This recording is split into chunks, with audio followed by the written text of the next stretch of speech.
Magandang araw mga kaibigan. Bigyan natin ng reaction opinion itong post, unofficial Bato Solid supporters. Pare, Catholic priest, sinabing baka si Jesus Rimulya ang Diyos ng mga Pilipinong hindi galit sa nangyayaring injustice sa bansa. Ibinahagi ng pare na si Father Mark Pagente ang kanyang minsay sa mga Pilipino na umano'y hindi nagpapakita ng kanilang pagkondena sa nangyayaring social injustice ngayon sa bansa. Sa isang post, binatikos ni Pagente ang mga individual na mayroong mataas na pinag-aralan, ngunit hindi umano nagpapakita ng pakialam sa nangyayaring kawalan ng katarungan sa lipunan. Ayon sa kanya, ay maaring si Ombudsman Jesus Crispin Rimulya ang kanilang sinusundan at hindi si Jesus Christ. Matatandaan ng si Father Pagente rin ang pare na nagpakita ng suporta sa protestang ginagawa ng Iglesia ni Cristo. O ito yung payag ng butihing pare. Si Jesus walang MA o Master of Arts. Walang PhD at DD. DD is Doctor in Divinity. Pero, galit sa social injustice. Ikaw, ang pinapatama niya, yung mga may pinag-aralan na mga tao sa lipunan. Matataas ang antas sa lipunan. Ikaw, may Master of Arts, may PhD in theology, pero indifferent ka social injustice na nagaganap sa bansa. Aba, baka ibang Jesus ang sinusundan mo. Si Jesus Crispin Rimulya. Pak! Sakit. Salamat, Father Mark Pagente, sa katotohanan. Okay, speaking of social justice or social injustice, kung sa pagbabasa ko sa Biblia, God is a God of justice. God is a God of love. Ano yung greatest commandment niya? Una is, ibigin mo ng buong puso ang Diyos.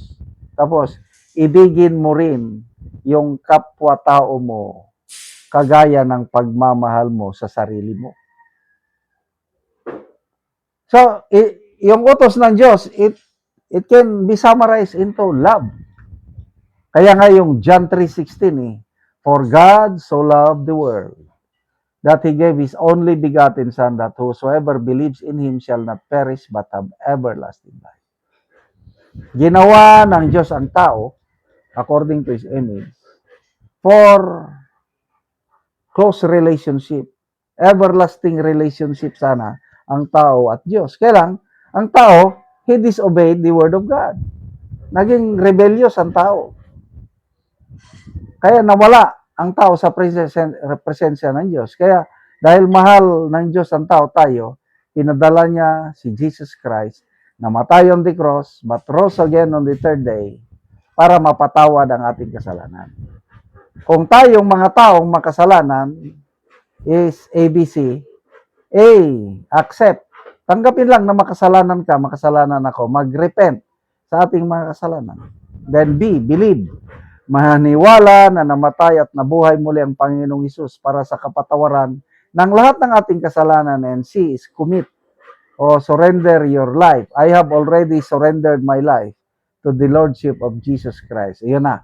Naibalik na po ang ating close relationship with God. Tunay na tayong mananampalataya kung sinurrender na natin ang buhay sa Panginoong Hesus. Kaya lang, faith without works is dead. Sabi ng Bible. So, anong prueba na minamahal natin ng Diyos? Anong prueba na sinusunod natin ng Diyos? Ang prueba is, mahalin mo ang iyong kapwa-tao. Paano mo sasabing mahal mo ang iyong kapwa-tao, ninanakaw mo naman ang buhis? Tapos, grabe ng nakawan, karamihan dyan, wala lang. Ang isinisigaw, impeach BP Sara. Kaya lang yung nakawan sa flood control. Ano sabi? Mag-move on na daw tayo. Huwag nang masyadong mag-focus sa flood control scam. Oh, ano pa? Mga kargador lang daw yan.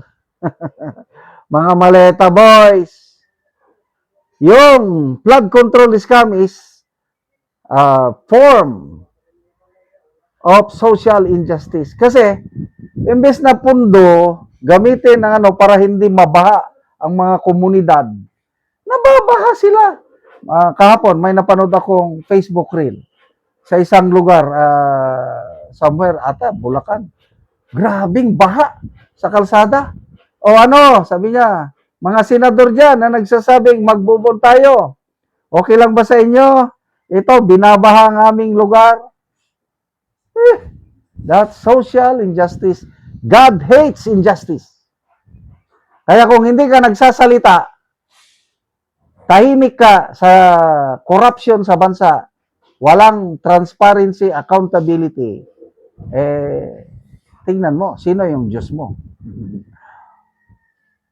Baka si Jesus Crispin.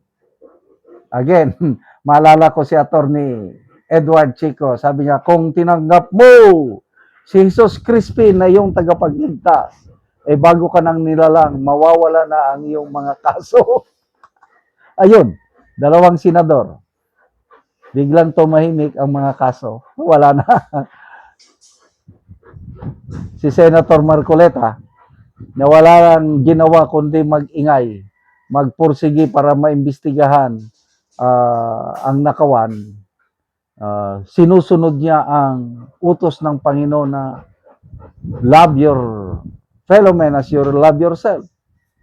Kasi kung hindi pa mahal ni Senator Marcoleta ang taong bayan, tatahimik na lang siya. Kailang dahil tunay siyang mananampalataya ng Panginoong Isus, kaya nag-iingay. O ngayon, siya na ang kinasuhan. Is that justice? No, that's social injustice. So, sinong Diyos ninyo? Tingnan ninyo, Jesus Christ o Jesus Crispin? Salamat mga kaibigan sa inyong pagsubaybay sa channel na ito. Nakakatulong kayo ng malaki sa tribong Talanding ng Bukidnon dahil ang sweldo natin sa channel na ito is pantulong po sa tribo. Namimigay tayo ng libreng yero at pako para makapagpatayo sila ng mas maayos na tirahan. Panoorin nyo ang video na ito. Una ni ang gipatindog nga balay sa tabangan na Mugero sa balay ni Junior nga taga Lower Kalapat. So muna ni ang yero nga gitabang nga iyang iatop karon.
O karon managid sa pag-atop ang ginatabang nga yero. So makita nato nga nakaatop na gid ang gitabangan ani.